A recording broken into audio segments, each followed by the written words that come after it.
Meu nome é Dr. Beretta, eu sou advogado especialista em legislação de armas e porte federal. Eu estou aqui na Avenida Paulista hoje para que você me convença que ter armas não é um direito natural, algo que eu acredito, confio e vivo isso todos os dias.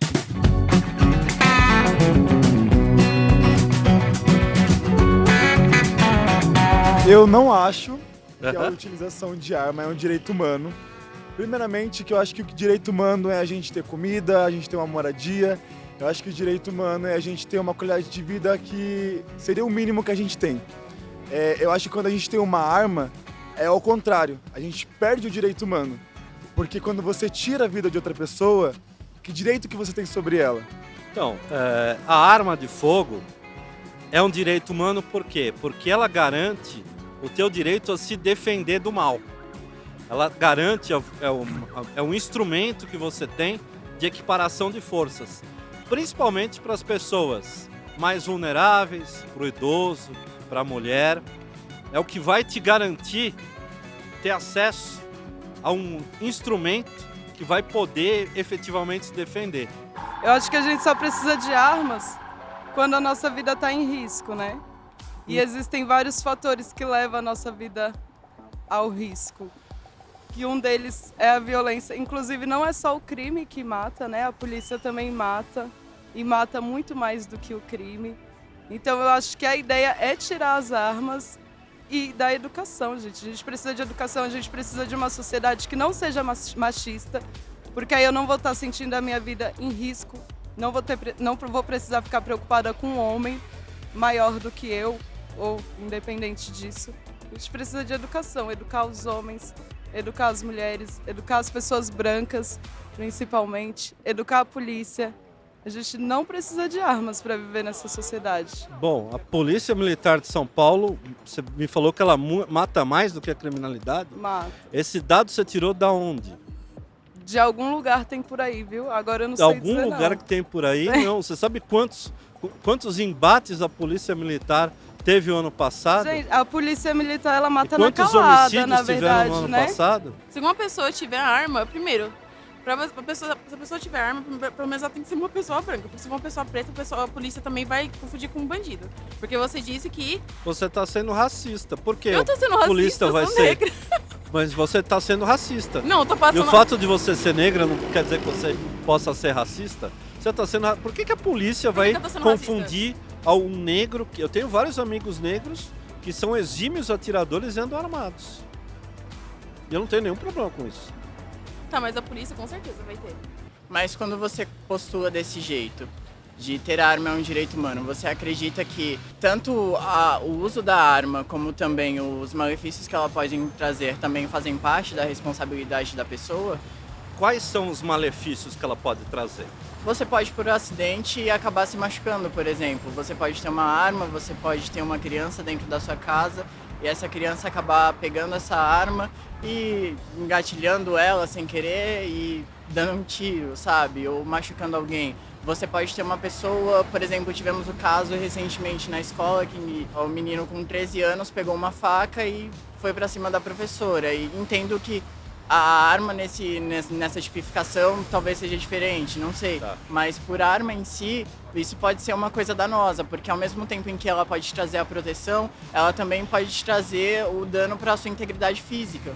Vamos dividir a tua pergunta Tá. em duas respostas. A primeira, segurança de crianças. Sim, Existe um estudo que não sei se você conhece. por favor, Ele está compartilhe. publicado no livro do Bené Barbosa, né? Que é um livro muito interessante, curtinho, chama Mentiram pra Mim sobre o Desarmamento. Ele aborda justamente isso. As 3 maiores causas de acidente com crianças são afogamento, sufocamento e choque elétrico. Isso representa mais de 80% dos casos com acidentes com crianças. Então, por causa disso, seria muito mais natural a gente falar que, olha, você comprar uma piscina é perigoso. Tudo requer, né, os cuidados necessários, e a arma de fogo também. Bom, a primeira coisa que me passa a cabeça é o ataque que teve na semana passada a uma escola, e que o menino entrou a faca e matou uma professora. A primeira coisa que eu pensei foi Se esse menino tivesse uma arma, se ele tivesse conseguido uma arma, se o pai dele tivesse uma arma, ele tivesse acesso, qual seria o estrago que ele teria feito dentro daquela escola? Então vamos lá. Esse é um grande mito do armamento, né? Esse menino não entrou, como você bem falou, ele não entrou com uma arma, entrou com uma faca. Ou seja, o criminoso sempre vai ter acesso à arma de fogo. O que nós estamos debatendo aqui não é o criminoso ter acesso à arma de fogo, que isso o criminoso já tem. Esse menino, se ele quisesse comprar uma arma de fogo, ou ter acesso a uma arma de fogo, ele teria acesso de uma maneira muito fácil. Ele vai numa boca de fumo, nessas feirinhas do rolo da madrugada. Tem um livro de um estudioso que se chama John Lott Jr. É um americano que é o cara que mais estuda sobre legislação de armas no mundo. O professor John Lott fez uma extensa pesquisa e os Estados Unidos, acho que é o campeão desses ataques com armas de fogo em escolas, em shopping centers. E ele descobriu o seguinte: 94% dos ataques acontecem em áreas que a gente chama de gun free zone, que são áreas onde não deveriam existir armas de fogo. Só que o criminoso não está preocupado em cumprir a lei. Quem acaba cumprindo a lei é o cidadão de bem. Esse não entra nessas áreas com arma de fogo. E o que isso gera? O que isso gera é que esses criminosos procuram exatamente em 94% dos casos as áreas que ele sabe que ele vai conseguir fazer o maior número de vítimas sem ser revidado, sem ser confrontado por ninguém, porque ninguém está armado. Só que daí você cria uma regra que a única pessoa, que a regra legal, que a única pessoa que vai cumprir é o cumpridor da lei, é o cidadão de bem. O criminoso nunca cumpre isso. Nós temos 3 tipos de pessoas no mundo, que a gente poderia classificá-las. Nós temos as ovelhas. As ovelhas são não dotadas de qualquer capacidade de violência. São pessoas que não têm capacidade de violência. Não julgo. Essas são as ovelhas. Depois nós temos o lobo. O lobo, ele é capacitado de violência e usa essa violência para o mal. E daí nós temos um grupo raro, pequeno de pessoas que a gente poderia chamar, são chamados de cães pastores. Eles têm a mesma capacidade de violência do lobo, só que eles não usam essa capacidade e essa violência dele para atacar o rebanho. Eles usam para proteger o rebanho. Se você pegar a figura do cão pastor e do lobo e olhar eles numa foto, você vai ver, os dois são canídeos, os dois têm presas, os dois têm cauda, os dois têm pelo. Eles são muito parecidos, mas o cão pastor usa violência para o bem e o lobo usa violência para o mal.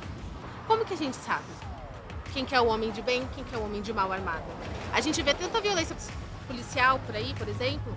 Eu estou me formando em psicologia. Eu atendi uma mãe esses dias que o filho foi morto pela polícia. E foi morto injustamente. Então como que a gente vai saber quem é homem de bem, quem é homem de mal? Existe desvios de conduta nas polícias, isso eu não tenho dúvida. E para isso a Polícia Militar de São Paulo tem uma atuante, forte e pesada corregedoria que vai investigar o caso. Eu não vou conseguir te dizer sobre o caso específico, porque eu não tenho acesso para te dizer aconteceu isso, ou os policiais estão errados, ou o rapaz estava errado. Eu não tenho esses dados. Mas o que eu te diria, no final do ano passado, eu fui atacado por 3 sequestradores. Estava eu e minha esposa no carro. Eu consegui reagir contra 3 agressores armados. Eu matei um dos agressores, os outros 2 fugiram. Eu só estou conversando aqui com você hoje porque eu tinha posse de uma arma de fogo. Se eu não tivesse de posse de uma arma de fogo, eu não estaria vivo para estar conversando com você, porque eu não conseguiria me defender contra múltiplos agressores armados. Não tem um dia que eu não pense nisso. Logo depois do evento, eu fui me confessar com meu padre. Meu padre falou assim: Marcelo, segundo os ensinamentos católicos, você não cometeu um pecado, mas eu carrego isso comigo. É uma coisa que eu vou carregar para o resto da minha vida. E quando chegar a minha hora, e quando chegar o meu chamado, e quando eu ver o brilho e a beleza da face de Cristo, eu sei que Ele vai me julgar. Mas se você me perguntar, você se arrepende? Eu digo não. Eu faria tudo de novo para me salvar e salvar a minha família e salvar a minha esposa. Mas não pense que é fácil. Não pense que não tem um dia que eu não pense nisso, que eu tirei uma vida humana. Mas se a gente Mas daí o meu padre me disse o seguinte: Marcelo, não pense na vida que você tirou. Pense nas vidas que você salvou. Compreendo e respeito, sou praticante de tiro esportivo e eu acredito que deveria ser um direito, porém acho que grande parte da população não tem psicológico pronto para ter uma arma em sua posse. Hoje existe um despreparo psicológico muito grande entre o pessoal perder o controle e acabar utilizando a arma de uma maneira errônea. Porém, existem pessoas que têm plena consciência de ter a sua arma, seja para a prática do tiro esportivo, como é o meu caso, ou para ter para sua defesa pessoal dentro da sua residência. Como que a gente separaria esses dois temas? Bom, se você é atirador esportivo, você passou por todo o escrutínio para se tornar um atirador esportivo. Eu trabalho especificamente com porte federal de arma de fogo, né? Então, meu escritório é um escritório de advocacia, eu sou advogado, trabalho especificamente com porte federal de arma de fogo. Um dos requisitos, como você bem sabe, é ser maior de 25 anos, não ter absolutamente nenhum antecedente criminal, que seja respondendo um inquérito por perturbação de sossego. A pessoa tem que ter a ficha ilibada, limpa, não pode ter respondido nunca nada. Perfeito. E além disso, passa por um teste muito rigoroso que você passou, prático e teórico. Você teve que responder perguntas sobre segurança, sobre manuseio da arma de fogo e depois passou por um teste prático que é rigoroso. Além disso, você tem que ter passado por um teste psicológico. O teste psicológico quando eu fiz, demorou umas 2 horas, terminou com uma entrevista pessoal, vários testes me foram aplicados e quem não tem a capacidade psicológica para ter acesso à posse ao porte de armas é reprovado. A gente pensando em um mundo perfeito, onde realmente todo mundo vai ter o treinamento e partindo do pressuposto do estupro, não necessariamente são todos os estupros acontecendo na rua. Muitos casos acontecem dentro de casas, com tios, padrastos, pessoas muito próximas.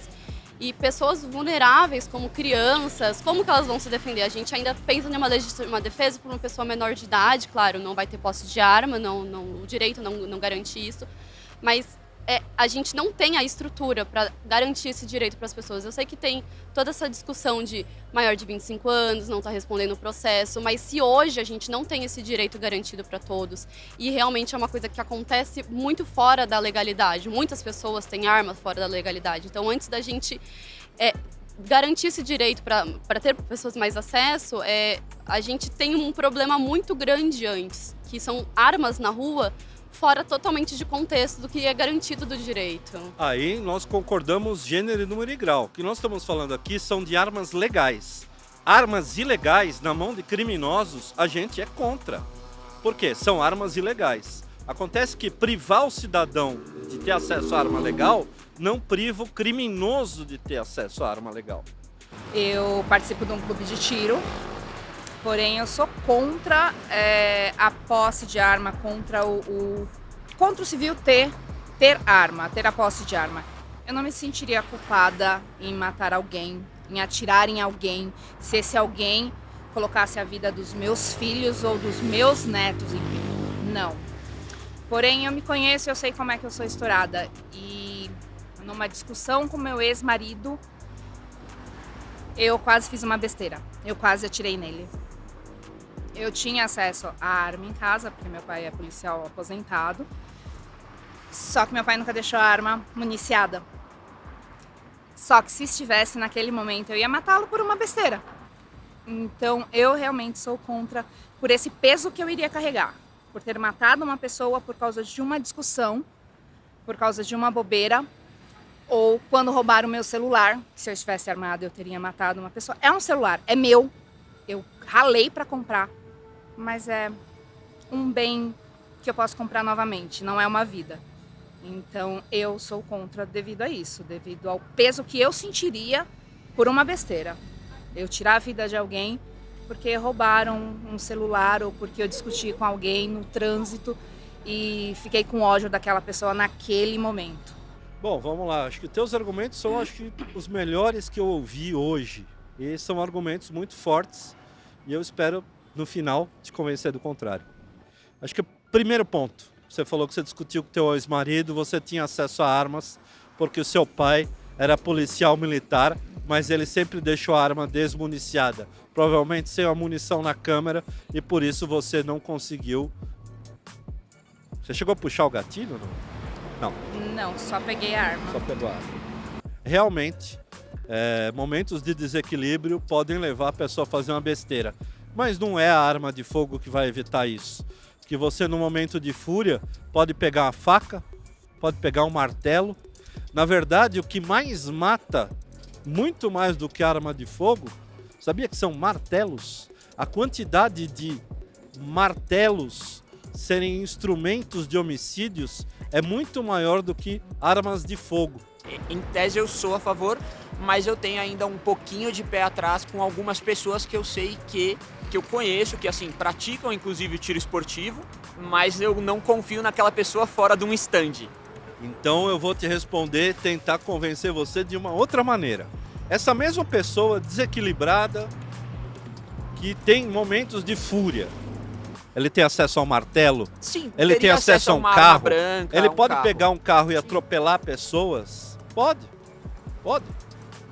Então, por causa de um motorista que perde o controle, você vai proibir todos os outros motoristas de dirigirem? Por causa de um maluco, por exemplo, o caso da escola, que pegou uma faca e foi atacar os colegas e uma professora que infelizmente foi vitimada e morreu, nós vamos proibir o uso de facas? Então você não pode, existe o risco, mas a gente não pode pegar por uma questão ínfima, estatisticamente desprezível, e proibir toda uma população de acesso a armas. Por quê? O bem que faz é muito maior do que o mal possível. Eu continuo sendo contra, porque uma faca, se eu for com uma faca pra cima da pessoa, ela consegue se defender. Eu sabendo manusear a arma, ela não vai conseguir se defender. O meu amigo, muitos anos atrás, ele era policial, ele era da rota, e ele morreu com um tiro numa briga de trânsito besta. Ele estava voltando da praia, a arma estava no carro, ele saiu por causa da batida, discutiu e tomou um tiro. Então, o cidadão de bem, mesmo passando pelo psicólogo, mesmo passando pelo psiquiatra, ele ainda no momento errado pode matar uma pessoa que não é um bandido, não é um sequestrador. Eu permaneço contra, porque eu acho que a arma de fogo na mão das pessoas, as pessoas são imprevisíveis, muito mais do que os animais. Vamos pegar nas estatísticas. No último governo, nos últimos 4 anos, nós tivemos um aumento em 473% de armas de fogo registrado na mão de civis. São, segundo dados do próprio Instituto Igarapé e do Fórum Brasileiro de Segurança Pública, que não tem nada de Fórum Brasileiro, é uma ONG desarmamentista regiamente financiada, traz que mais de 1 milhão de armas foram parar na mão de cidadãos de bem. Quantos casos de descontrole você tem noticiado? Praticamente nenhum. Quantas brigas de trânsito resultaram em morte? Nenhum. Sabe por que eu te digo nenhum? Porque se tivesse uma, ia ser noticiado 24 horas por dia em todos os meios de comunicação. Não seria mais interessante a gente ter um porte financeiro para a gente criar processos, políticas e outros meios de segurança, em vez de a gente armar a população, a gente ter outras coisas? Vou dar um exemplo assim, a gente blindar o carro, a gente paga milhões de impostos para conseguir blindar um carro, às vezes mais que o carro. A gente não poderia ter uma ajuda do governo para a gente ter outras formas de segurança além desse direito, né? Não seria mais eficaz em vez de a gente armar a população?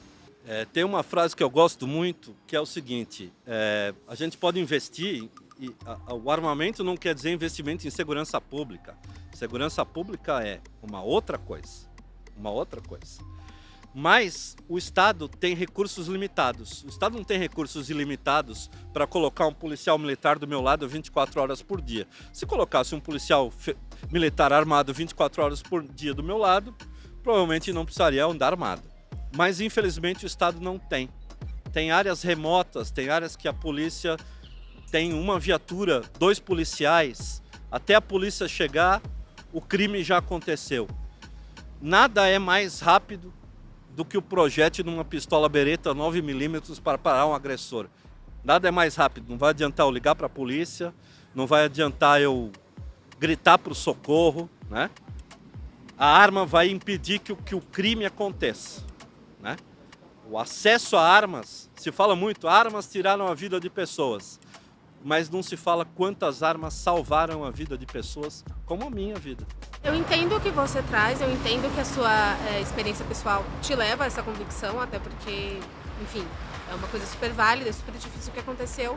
Mas eu acho também que quando a gente começa a armar a população, a gente começa a individualizar o problema, sabe? Então, vai ser cada um por si. Então, a gente não tem Estado, a gente não tem polícia, a gente não tem nada para haver uma defesa pública.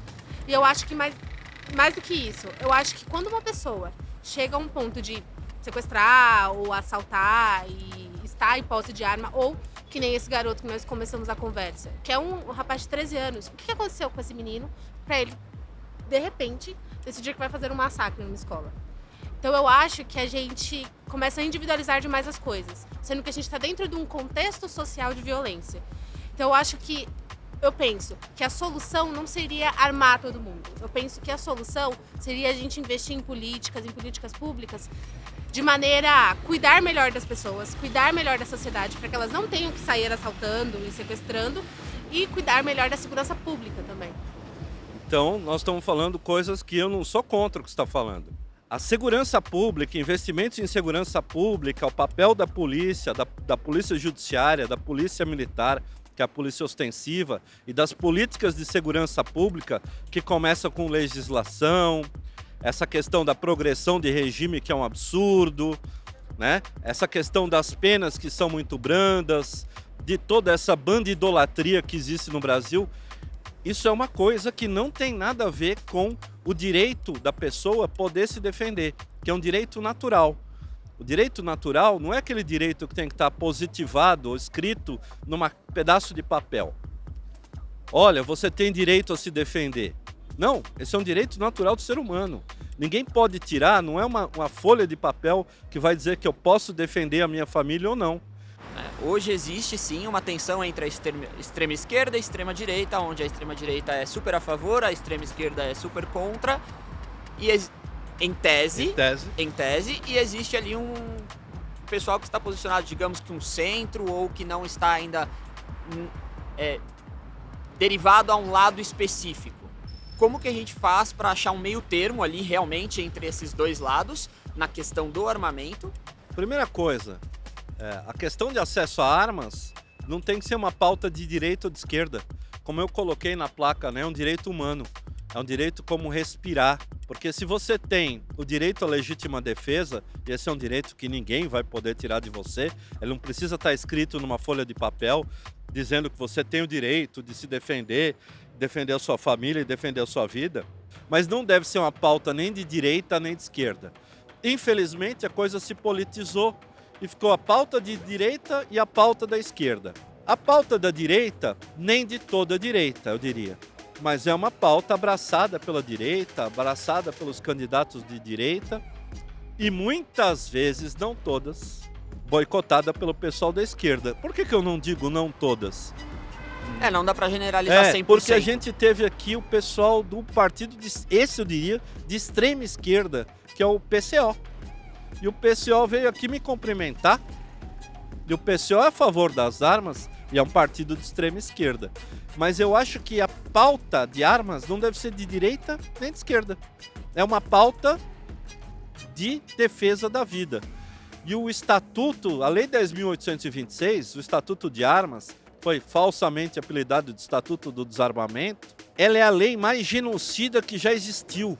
É a lei que mais matou pais de família, motoristas de ônibus, motoristas de táxi, principalmente idosos e mulheres que não tiveram direito a ter acesso a um instrumento para se defender, mas não é uma pauta direita ou não, nem de esquerda. As leis, elas infelizmente, elas são brandas. Elas não Aí são... nós concordamos em gênero e número e grau. As leis penais são brandas, a lei de execução penal é uma vergonha, Nossa. mas a gente está falando de acesso a ferramentas, acesso a meros objetos. E a arma é um mero Mas a objeto. arma não é um mero objeto. É um mero objeto. Ela Se é um você objeto comparar, na minha mão e na sua. se você Agora- na mão do bandido, ela não é um mero Não, na objeto, mão do é um bandido, elemento não. de opressão. Mas se você Exato. comparar, e o que a gente está falando é o teu exemplo de uso indevido, de momento de descontrole, um caminhão mata muito mais gente. Se eu jogar uma carreta Scania em cima de uma multidão, eu vou provocar muito mais mortes do que com uma pistola. Eu vou matar provavelmente 40, 50, 60 pessoas, como já aconteceu, e uma arma vai matar quantas? Então, é aquela ponderação dos benefícios e os malefícios. E eu ainda acredito que os benefícios, São maiores. as vidas que as armas salvam, são muito maiores do que esses casos de mera estatística. E se você não tem condição de manusear uma arma porque você perde o controle, venda a sua arma. Por isso que eu não tenho. Eu só vou no clube de tiro e a uso lá seguramente. Porque Tranquilo. sei que não tenho controle pra estar na rua com arma. Eu vou me desestressar, mas infelizmente algumas pessoas que têm o mesmo descontrole que eu usam arma. Mas, como eu falei, numa condição que não entra nem na estatística.